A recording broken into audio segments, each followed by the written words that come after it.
All right, now we welcome in Richard Jefferson. RJ, now that this trade has gone down, what does it tell you about what both teams here were trying to accomplish?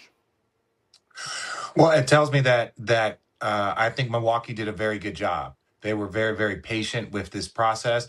They understand that there's moments in order to put a player like that on the market.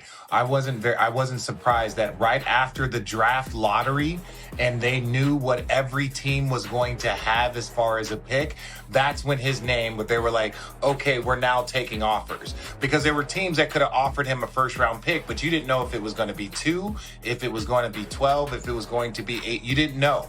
So for them to wait, let's see what everybody's going to get in the draft lottery, where your picks are going to be. And I think they did a very good job. You get to reset with Tyler Hero. You get picks that go into Giannis when he's a little bit older, because that's where the value can get a little bit wonky, because you don't know exactly what those picks will turn into. You don't want them to be right now, because you feel like, in my opinion, Miami could be great. On the Miami side, I feel like they've given up so much. They did get a lot, but now just because you have a talented player, you have to structure the team.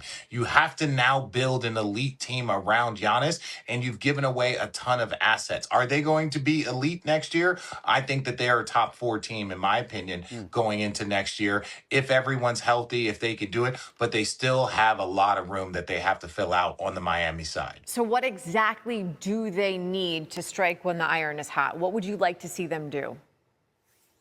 Well, to me, you have to make sure that you have the elite guard play. You got to have elite guard play, especially around Giannis. You have to have the shooting. Obviously, being able to maintain pieces of your talented roster is key. Giannis fills in so many gaps. When we're talking about rebounding, points, assist, he does every single thing. So he can fill in those gaps. But if you go back and look at his Milwaukee championship year and the teams that they have, I don't think currently right now that Miami has the same caliber of a team that Milwaukee did when they won a championship, but they're closer than Milwaukee was currently right now.